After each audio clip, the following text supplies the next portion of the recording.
Sebelum setting trading, setting trading. Oke, lanjut ke menu setting trading, teman-teman. Dibesarkan sedikit, Mas Riko. Oke, sebelum menu setting trading, ya, ini ya, menu langsung di slide setting trading ya. Oke ya, setting trading ya. Oke ya, lanjut ke bagaimana memahami setting trading, teman-teman. Nah, teman-teman, bagi teman-teman tim leader, bagi teman-teman V2, ya, ketika ada timnya yang baru bergabung, inilah sebenarnya materi yang teman-teman harus perdalam, ya, memahami bed setting. Kenapa? Bed setting ini adalah perintah si robot tadi, ya. Bagaimana kita bisa mendapatkan keuntungan, ya, yang maksimal, bagaimana kita bisa mendapatkan keuntungan yang baik kalau kita perintahnya kita sendiri tidak mengerti. Nah, artinya ini menjadi penting, teman-teman, pemahaman bed setting ini, ya. Tetapi Royal Key Indonesia kita sudah menyiapkan silabus, ya. Siapapun orang yang bisa mengerti memahami bed setting itu bagus. Yang bisa memahami, yang bisa trading lebih dari 5%, yang sudah bisa money management 5%, itu bagus. Ya, yang sudah bisa ngebaca candlestick, ya, chart trading, itu juga sangat bagus. Tetapi di luaran sana ada juga teman-teman kita yang secara SDM memang tidak bisa mampu memahami bed setting. Nah, itu dari tim Royal Key Indonesia juga akan menyiapkan metodenya bagi teman-teman kita yang memang benar-benar tidak mampu memahami bed setting. Ya, nanti itu akan kita bicarakan di belakang karena ada solusinya. Oke, teman-teman. Ketika teman-teman dihadapkan dengan tombol bed setting seperti ini adalah perintah yang akan kita berikan kepada si robot ini tadi. Ya, di sini ada perintah one shot. Ya, one shot tidak perlu saya bahas panjang lebar karena one shot adalah bagaimana kita memerintahkan robot ini dia hanya satu kali profit. Kalau tombol one shot ini kita aktifkan. Artinya ketika kita melakukan open posisi trading dan dia sudah profit, maka hanya satu kali profit. Setelah dia profit satu kali, maka robot tidak melakukan perdagangan lagi. Dia berhenti di situ. Oke, jadi satu kali untung seperti itu. Terus ada tombol sell, ya. Tombol sell ini difungsikan, teman-teman, ada dua. Yang pertama kita bisa jual rugi, ya. Yang kedua kita bisa jual untung, ya. Artinya, teman-teman, Royal Key tidak ada perintah untuk jual rugi secara robotiknya, ya. Tetapi aplikasi Royal Key disiapkan satu tombol jual, tetapi yang melakukan manusianya, bukan robotnya. Jadi teman-teman, Royal Key tidak mengenal jual rugi, yang ada jual untung, seperti itu. Oke. Nah, artinya teman-teman, tombol sell ini difungsikan untuk dua. Ketika kita pengen cut loss, ya tentunya kenapa kita harus cut loss, jual rugi, tentunya harus ada alasannya. Kalau tidak ada alasannya, ngapain kita jual rugi, kan seperti itu. Tetapi di tombol sell ini juga, teman-teman, ini juga kita bisa fungsikan ketika posisi trading kita secara presentasi sudah untung, tetapi belum tercapai. Ya, contoh kita untung 1,2%. Oke, kita settingnya, kita perintahkan 1,2%. Tetapi ya, posisi dagang kita baru untung 0,9%. Apakah kita bisa jual? Bisa, teman-teman. Teman-teman tinggal klik sell, maka teman-teman untungnya 0,9. Artinya kita manusia yang melakukan jual untung, seperti itu, ya. Tombol membeli. Oke. Tombol buy adalah tombol yang difungsikan, ya, difungsikan untuk manusia juga. Kenapa? Robot sudah kita perintahkan ketika harga turun dia membeli sekian. Ketika harga turun sekian persen dia akan beli sekian. Ketika turun lagi dia akan beli sekian. Tetapi ya, di sini dilengkapi juga dengan tombol beli. Ya, artinya kita bisa membeli lagi di harga bawah di luar robot yang sudah kita tentukan. Nah, ini menariknya dari fitur-fitur Royal Key, teman-teman. Kalau stop margin call, ya, dibesarkan, Mas Riko, boleh dibesarkan. Stop margin call itu adalah tombol ketika kita aktifkan, maka layer 1, layer 2, layer 3, oke, Mas Riko, ya, layer 1, layer 2, layer 3 itu tidak berfungsi, ya. Jadi kayak mobil remnya dicopot, ya. kayak mobil remnya dicopot ya teman-teman.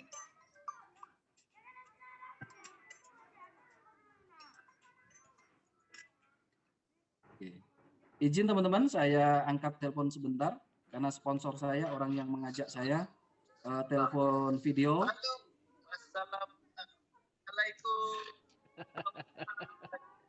Thank you sponsor, thank you. Terima kasih Mr. Nizam, terima kasih Bro Sufi, terima kasih Bro Isman, ya. Thank you bro. Gara-gara bro saya bisa dapat income bro. Kalau tidak gara-gara bro, saya masih miskin bro. Thank you bro. Ya, thank you ya. Saya zoom sebentar. Ya, saya zoom sebentar sama teman-teman Indonesia ya. Oke, nanti jam 10 saya telepon. Thank you, bro. Thank you. Maaf ya, teman-teman keganggu. Kenapa saya harus angkat? Karena Pak Nizam, Pak Supi, orang yang memperkenalkan bisnis ini. Jadi ketika saya tidak ngangkat, ya itu namanya kacang lupa kulitnya ya. Makanya saya terpaksa saya harus angkat ya, teman-teman. Oke, lanjut teman-teman.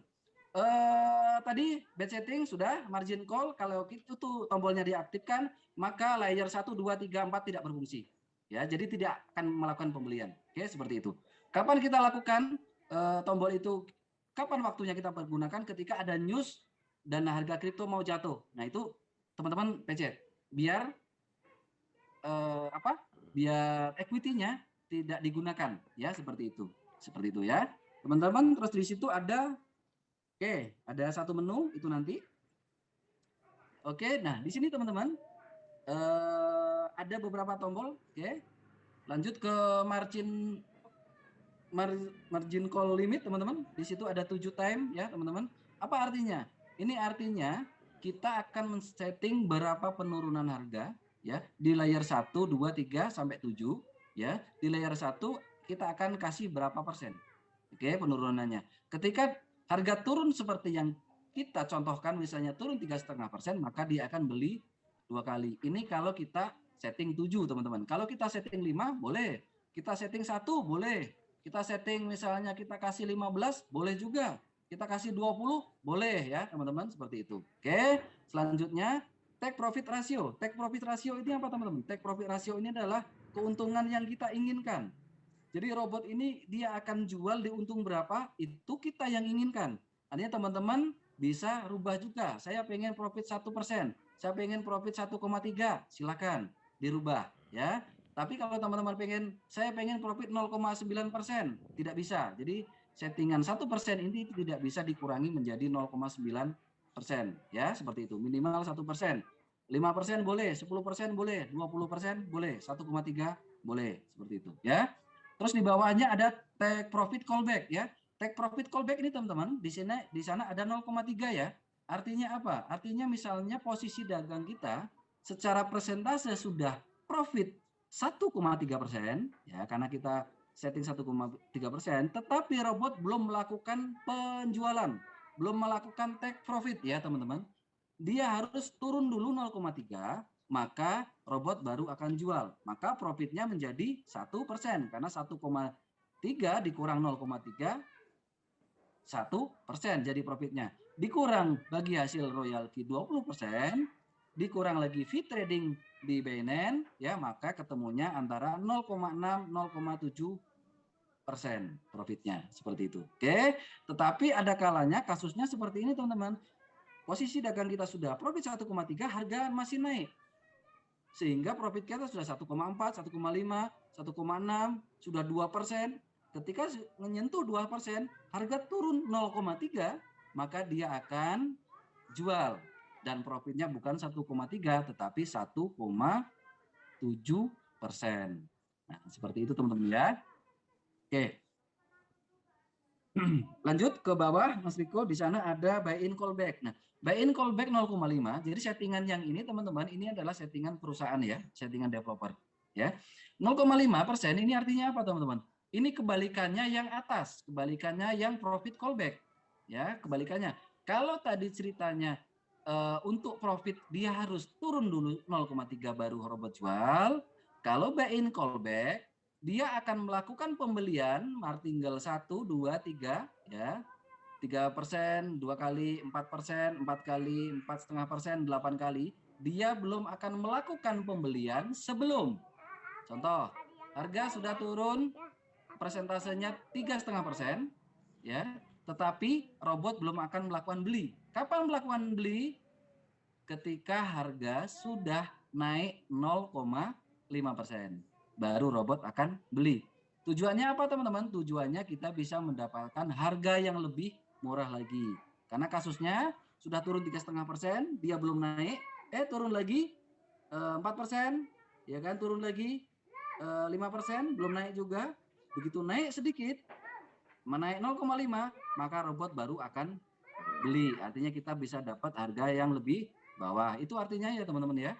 Terus lagi sub position take profit callback. Nah, yang 0,3 teman-teman ya, yang kelihatan dulu ya kita jelaskan. Take profit sub position take profit callback ini artinya teman-teman, Royal Key sekarang sudah memiliki sistem grid ya, grid trading, di mana sistem ini ada pembagian layer, ada pembagian martingale teman-teman ya, ada pembagian averaging seperti itu.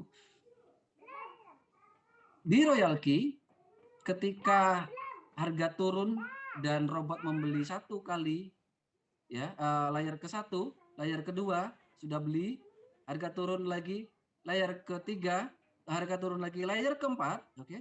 Tetapi harga masih turun lagi, layer di kelima, maka layer kelima ini adalah layer berdiri sendiri. Ya, ini adalah open posisi trading baru, teman-teman. Nah, tujuannya apa dengan teknik ini teman-teman, grid trading ini? Tujuannya ketika harga sudah jatuh di bawah, sudah dalam, kita masih diizinkan open posisi baru sehingga kita bisa mendapatkan profit di harga bawah. Kenapa? Karena modal kita sudah terpakai di layer 1, 2, 3, 4 yang posisinya masih floating, yang posisinya masih minus, yang posisinya masih belum untung. Tetapi ketika tersentuh layer 5, itu ibarat kita kayak open posisi baru. Ngerti ya teman-teman ya? Bisa dipahami ya? Itu open posisi baru teman-teman. Oke, seperti itu. Nah ketika open posisi baru berarti dia berdiri sendiri. Tidak ada kaitannya 1, 2, 3, 4. Seperti itu. Maka kalau teman-teman kemarin sampai hari ini ada profit, biasanya di sana ada tertulis profitnya sell, subsell. Kalau subsell berarti itu ya, itu terjadi profitnya dari layer 5, layer 6, layer 7 ataupun di atasnya layer 5. Dan layer 5, 6, 7 ini teman-teman di sini tidak ada averaging. Ya, di sini berdiri sendiri. Kalaupun dia nyampe layer 5 dan belum profit, harga masih turun lagi, maka ketika ketemu di layer 6, dia open posisi baru berdiri lagi. Ya, seperti itu teman-teman ya, bisa dipahami ya. Dan ini sangat dahsyat teman-teman ya. Ini sangat dahsyat. Kenapa? Ketika sudah makan layer 4, itu sudah dipastikan harganya sudah ada di harga bawah. Ya, sudah saatnya naik. Tetapi kita open posisi baru, berarti kemungkinan profitnya semakin besar ya. Kemungkinan profitnya semakin besar seperti itu karena harga sudah di bawah. Itu artinya teman-teman ya. Terus selanjutnya Mas Riko bisa dibesarkan lagi. Oke. Nah, di sini digeser ya. Ketika teman-teman nanti ketika sudah setting dan langkah terakhir adalah di menu mode, di menu apa ya? Lupa saya teman. Oke, menunya strategi mode ya. Ketika teman-teman klik strategi mode yang itu, maka dia akan muncul seperti ini. Nah, ini ada 3 pilihan teman-teman ya. Teman-teman bisa pilih. Kalau teman-teman pilih yang paling atas, yang mode paling atas pertama, maka teman-teman yang saya sampaikan tadi layar 1, layar 4, layar 5, nomor 6, 7 itu dia tidak dipisah. Ya. Itu menjadi satu kesatuan layar, satu kesatuan averaging. Ya, jadi tidak ada grid trading. Tetapi ketika teman-teman aktifkan yang nomor 2, oke, yang nomor 2 yang subbin mode, maka teman-teman tetap layarnya dibagi antara 1, 2, 3, 4 itu satu kesatuan, 5, 6, 7 ya. Dan seterusnya itu adalah oke, ini banyak yang nelpon teman-teman ya. Itu adalah layer yang berdiri sendiri. Berdiri sendiri-sendiri seperti yang saya jelaskan tadi, open posisi baru. Tetapi ketika profit, teman-teman tidak akan dikasih laporannya, biarpun profit ada di Binance tapi di revenue detail tidak ada laporannya. Oke. Terus selanjutnya apalagi teman-teman? Di sana ada subbin mode real time. Nah, yang real time ini teman-teman, ketika teman-teman aktifkan yang ini, saya sendiri saya aktifkan itu ya teman-teman ya. Semua trading saya aktifkan subbin mode real time ya. Kenapa? Ketika saya aktifkan, maka ini juga layarnya dipisah 1 2 3 4 berdiri sendiri ya. Oh kok sorry. 1 2 3 4 adalah kesatuan, 5 6 7 8 dan seterusnya adalah berdiri sendiri ya. Dan kita diberikan laporannya. Oh, kamu profit di layar 5. Oh, kamu profit di layar 6 seperti itu. Ya, teman-teman. Lanjut. Mas Riko. Oke, materi selanjutnya teman-teman. Oke, selanjutnya teman-teman ini materi yang mungkin teman-teman di kripto ya, di kripto teman-teman mungkin masih baru ya. Baru misalnya 2 bulan baru mengenal kripto, 3 bulan mengenal kripto. Mas, perasaan semua kripto 70 koin itu baru semua ya? Oh iya, karena memang kita baru di kripto. Tapi kalau teman-teman yang sudah lama sudah bisa membedakan kripto yang sudah senior, kripto induk, yang kripto baru-baru dia sudah tahu ya. Yang angkatan lama ya, angkatan lama mereka tahu oh kripto ini lahir tahun sekian kayak gitu. Nah, teman-teman, ini penting kenapa? Sebelum kita melakukan pembelian barang ya, sebelum kita melakukan beli barang, tentunya kita harus tahu barangnya. Oke?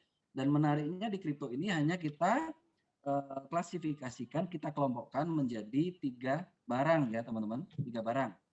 Ada koin istilahnya koin induk, ada istilahnya altcoin. Altcoin itu dia keluar setelah Bitcoin ya teman-teman. Terus ada koin baru ya, koin baru ini koin-koin baru yang mungkin baru berumur 1 tahun, ada yang baru 2 tahun kayak gitu, tapi bagus-bagus teman-teman, developernya bagus-bagus. Nah teman-teman, ketika kita sudah bisa mengenali ya koin-koin ini, artinya teman-teman nanti kita bisa memutuskan menentukan barang apa yang akan kita beli karena setiap koin ya, setiap karakteristik koin dia memiliki karakteristik fluktuatif harga yang berbeda-beda ya. Kalau saham blue chip ya gitulah ya teman-teman, saham induk dia lebih anteng, saham-saham baru ngaco kan kayak gitu. Nah itu ya teman-teman, jadi fungsinya dari materi ini kita bisa menentukan fluktuatif harga ya, seperti itu. Oke. Nah, apa itu koin Indo ya, Mas Riko yang tadi koin Indo slide sebelumnya. Oke. Kita bisa klasifikasikan ada Bitcoin ya. Ya, ini koin mbahnya ya, teman-teman. Pertama kali 2009 ya, itu kan Bitcoin. Ada Litecoin, ada ETH, ada SRP, ada BCH, ada BCH apalagi ya. Mungkin itu ya koin Indo, tapi sebenarnya ada koin-koin baru juga kayak BNB itu juga sudah koin induk ya, pemiliknya Binance sendiri ya kan, itu boleh kategori koin induk juga boleh ya seperti itu.